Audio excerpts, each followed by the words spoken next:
उत्तर प्रदेश में अलग ही लेवल की राजनीति चल रही है। सीएम योगी ने लोकसभा चुनाव में जो कमियां थी वो दूर करना शुरू कर दिया और इसकी झलक 10 सीटों पर होने वाले उपचुनाव की तैयारियों में दिख रही है। दूसरी तरफ इंडी गठबंधन का अलग ही खेल चल रहा है। उपचुनाव में अखिलेश यादव के दांव से कांग्रेस हैरान परेशान दिख रही है। कांग्रेस को समझ नहीं आ रहा कि आखिर अखिलेश यादव के दिमाग में चल क्या रहा है। लोकसभा चुनाव में यूपी की 6 सीटें जीतने के बाद कांग्रेस हवा में उड़ रही है, लेकिन अखिलेश यादव के एक बयान ने कांग्रेस के गुब्बारे में छेद कर दिया। यानी उत्तर प्रदेश की राजनीति में आने वाले दिनों में कई बड़े उलटफेर दिखाई दे सकते हैं। योगी आदित्यनाथ लोकसभा चुनाव में मिले झटके के बाद पूरी तरह से तैयार हैं और दूसरी तरफ इंडी गठबंधन के लिए भी ये उपचुनाव किसी एग्जाम से कम नहीं। बीजेपी से लड़ने से पहले इंडी गठबंधन को आपसी खींचतान को तो खत्म करना होगा। आपको अखिलेश यादव और कांग्रेस में चल रही दिलचस्प लड़ाई के बारे में बताऊंगा, लेकिन पहले देखिए उपचुनाव में क्लीन स्वीप के लिए योगी आदित्यनाथ किस तरह खटाखट और फटाफट अंदाज में एक्शन ले रहे हैं। लोकसभा चुनाव के नतीजों पर मंथन के बाद जिन वजहों को यूपी में बीजेपी के खराब प्रदर्शन की वजह बताया गया, सीएम योगी उसे सुधारने में जुट गए। 4 जून को लोकसभा चुनाव के नतीजे आने के बाद से यूपी में ब्यूरोक्रेसी के हावी होने की खूब चर्चा हुई। लिहाजा सीएम योगी अब इस सिस्टम को सुधारने की ठान चुके, जिसके लिए योगी आदित्यनाथ राज्य के हर मंडल में जाकर अधिकारियों और जनप्रतिनिधियों के साथ बैठक कर रहे हैं। इन बैठकों से मिली फीडबैक के बाद सीएम योगी ने क्या एक्शन लिया है वो भी देखिए। योगी आदित्यनाथ ने क्लियर कट मैसेज दे दिया कि समस्याओं की सुनवाई में समझौता नहीं होना चाहिए। सीएम ने साफ कर दिया कि एसडीएम और तहसीलदार अपनी ही तहसील में रहकर काम करेंगे। मंडल आयुक्त और जिलाधिकारियों को इस आदेश को सख्ती से लागू करने का निर्देश दिया गया। जिलाधिकारियों को 7 दिन के अंदर इसका सर्टिफिकेट देना होगा कि एसडीएम और तहसीलदार अपनी अपनी तहसीलों में रहकर काम कर रहे हैं। जांच के दौरान जो अधिकारी अपनी तहसील में नहीं मिलेगा उसके खिलाफ सख्त कार्रवाई की जाएगी। यानी लोकसभा चुनाव के दौरान जिन जिन मुद्दों को लेकर बीजेपी कार्यकर्ताओं में उदासीनता थी, नाराजगी थी, उन सबको दूर किया जा रहा है। उपचुनाव में बीजेपी नए जोश के साथ उतरेगी माना जा रहा है। बीजेपी उपचुनाव जीतकर 2027 के विधानसभा चुनाव के लिए पॉजिटिव मैसेज देना चाहती है। सुनिए अफसरशाही की को टाइट करने के लिए योगी आदित्यनाथ के एक्शन पर उनके मंत्री दानिश अंसारी ने क्या कहा है। फिर आपको माफिया मुक्त यूपी को लेकर योगी के एक्शन की तस्वीर और क्या अखिलेश यादव और राहुल गांधी के बीच तनातनी की खबरें हैं, इसके बारे में बताऊंगा। धरातल पे हम जनता के बीच में जाके काम करते हैं। उत्तर प्रदेश को एक ऐसा मुख्यमंत्री मिला है जो अलग अलग जनपदों में जाके जनपदों के विकास कार्य की समीक्षा स्वयं ले रहा है। जनता ने जिस उम्मीद से हमें चुना है, हम उस उम्मीद पर खरे उतरने के लिए ईमानदारी से काम कर रहे हैं। एक तरफ अफसरशाही को टाइट करने के लिए योगी एक्शन में है, दूसरी तरफ माफिया मुक्त यूपी का अभियान भी जारी है। यह तस्वीरी यूपी के बरेली की, जहां मुहर्रम के मौके पर बवाल करने के आरोपियों के अवैध निर्माण पर बुलडोजर एक्शन। इसी तरह बलिया में हत्या के आरोपी के अवैध निर्माण को भी बुलडोजर की मदद से ढहा दिया गया। एक तरफ अपराधियों के ऊपर बुलडोजर एक्शन हो रहा है, तो जो लोग कह रहे थे कि अरे लखनऊ में बुलडोजर रुक गया, योगी कमजोर पड़ गए, कोई बुलडोजर नहीं रुका है बॉस। जिन लोगों के पास कागज थे, जो पीड़ित थे, उन पर बुलडोजर रुक गया। जो लोग बवाली थे उनके वो घर पर चल गया। अच्छा, मुठभेड़ में अपराधियों की धरपकड़ भी हो रही है। गोंडा में पुलिस ने 25,000 के इनामी बदमाश और हत्या के एक मामले में मुख्य आरोपी को मुठभेड़ के बाद गिरफ्तार कर लिया।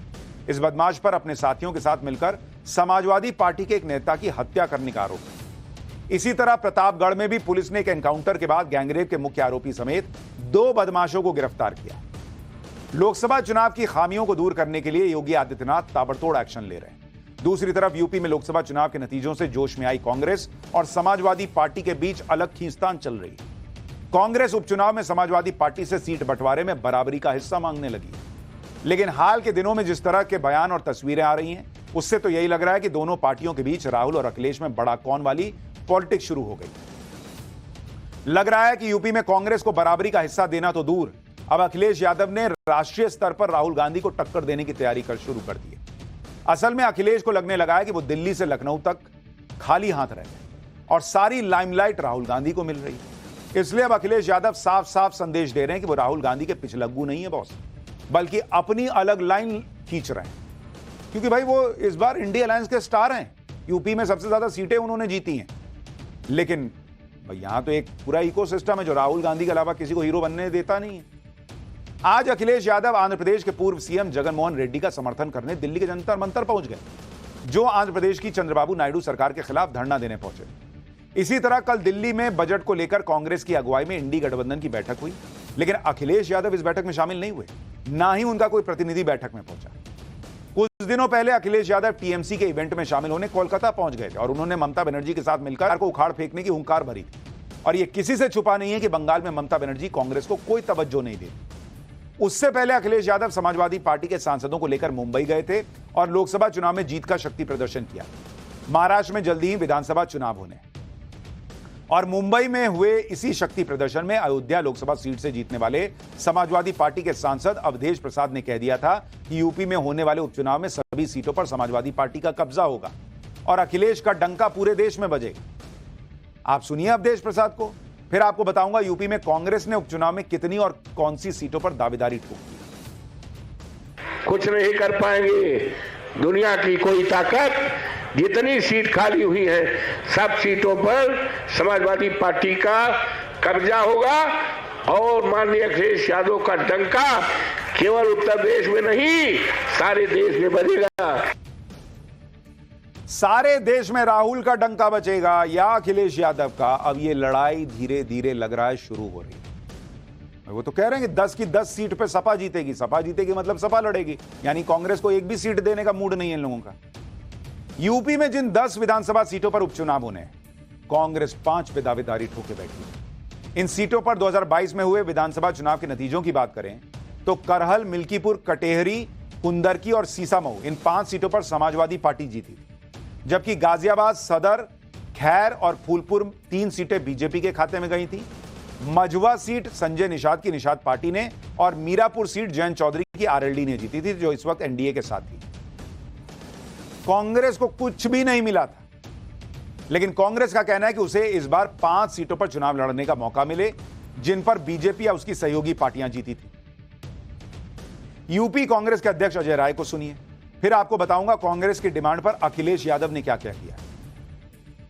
अजय जी, उपचुनाव को लेकर क्या कुछ चल रहा है? समाजवादी पार्टी और कांग्रेस के बीच में सीट शेयरिंग को लेकर क्या बातें चल रही है? वो हमारे राष्ट्रीय नेतृत्व उस पर बात कर रहा है। हम लोगों ने जो भाजपा की जो 5 सीट गठबंधन थी वो डिमांड की है, उसको मांगा है और कितनी सीट पर आगे चीजें आएंगी ये राष्ट्रीय नेतृत्व तय करेगा। कहा यह जा रहा है कि महाराष्ट्र और जो हरियाणा का है उसको लेकर भी समाजवादी पार्टी कह रही कि नहीं, हमको वहाँ पे टिकट दिया जाए, फिर उसके बाद हम यहाँ पर। अब अस्तुष जी, वो मैंने कहा ना कि राष्ट्रीय नेतृत्व तय कर रहा है कि कहाँ हरियाणा, पंजाब में कहाँ इनको लड़ना है, महाराष्ट्र में वो तय करेंगे। हम लोग अपनी जो 5 सीट थी बीजेपी और उसे गठबंधन की, उस पर हमने अपना डिमांड किया है और मुझे लगता है कि उसमें से हमें वो सीटें मिल जाएंगी। भले ही कांग्रेस यूपी उपचुनाव में समाजवादी पार्टी से बराबरी का हिस्सा मांग रही है, लेकिन अखिलेश यादव कांग्रेस को एक भी सीट देने के मूड में नहीं दिख रहे। यही नहीं, अखिलेश ने तो इशारों में यह तक कह दिया कि लोकसभा चुनाव में जिन सीटों पर कांग्रेस जीती वो समाजवादी पार्टी के लोगों की वजह से जीती। आप सुनिए अखिलेश यादव को। कभी हम 3 लोकसभा के सांसद थे, हम लोग लड़े, सरकार से नहीं झुके। न केवल हम 37 एमपी जीते बल्कि कांग्रेस पार्टी को भी 6 एमपी समाजवादी पार्टी के लोगों ने उत्तर प्रदेश में जिताने का काम किया। तो जनता ये देखती है। यानी अखिलेश यादव कांग्रेस और राहुल गांधी को याद दिला रहे हैं कि यूपी में 6 सीट आपने नहीं जीती है, समाजवादी के लोगों ने जिताई है बॉस। हालांकि यूपी में होने वाले उपचुनाव में समाजवादी पार्टी और कांग्रेस के बीच सीटों के बंटवारे को लेकर और भी चर्चाएं। कहा जा रहा है कि अखिलेश यादव ने कांग्रेस के सामने सीटों को लेकर एक कंडीशन रख दी है। समाजवादी पार्टी हरियाणा और महाराष्ट्र में चुनाव लड़ना चाहती है। इंडी गठबंधन के तहत समाजवादी पार्टी दोनों राज्यों में कुछ सीटें चाहती है। हरियाणा और महाराष्ट्र में सीट मिलने पर ही सपा उत्तर प्रदेश में कांग्रेस को सीट देने का मन बना सकती है। अगर हरियाणा महाराष्ट्र में सीट नहीं मिली तो यूपी में समाजवादी पार्टी और कांग्रेस में खटास आ सकती है। यानी कांग्रेस प्रेशर पॉलिटिक्स खेल तो रही है, लेकिन अखिलेश यादव भी पीछे नहीं। और ऐसा लगने लगा है कि अखिलेश यादव ये जो राहुल गांधी के जयकारे लग रहे हैं उससे थोड़ा परेशान से हो रहे हैं। वो दिखाना चाह रहे हैं कि मैं हूं बॉस, इंडी गठबंधन का हीरो जिसने यूपी में कमाल किया। कहां पड़े हो चक्कर। और लगता है अखिलेश यादव को कांग्रेस के साथ संबंधों में आने वाली इस खटास का अंदाजा हो चुका है। इसलिए यूपी में उपचुनाव से पहले उन्हें अचानक माफिया अतीक अहमद की याद सताने लगी।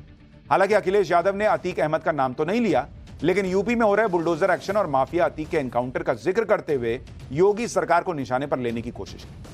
असल में यूपी की फूलपुर सीट पर भी उपचुनाव होना है, जिसे कभी माफिया अतीक अहमद का मजबूत गढ़ माना जाता था। माफिया अतीक अहमद साल 2004 में फूलपुर से समाजवादी पार्टी के टिकट पर लोकसभा का चुनाव जीता, लेकिन इस बार के लोकसभा चुनाव में समाजवादी पार्टी फूलपुर लोकसभा सीट हार गई। हालांकि फूलपुर विधानसभा सीट पर समाजवादी पार्टी के कैंडिडेट को बीजेपी कैंडिडेट पर बढ़त मिली थी, इसलिए अखिलेश यादव को लगता है कि अतीक का नाम लेने से फूलपुर सीट पर उनकी जीत पक्की हो सकती है। लेकिन ये संकेत साफ साफ दिख रहे हैं कि राहुल गांधी और अखिलेश यादव दोनों के बीच घर्षण होता लग रहा है।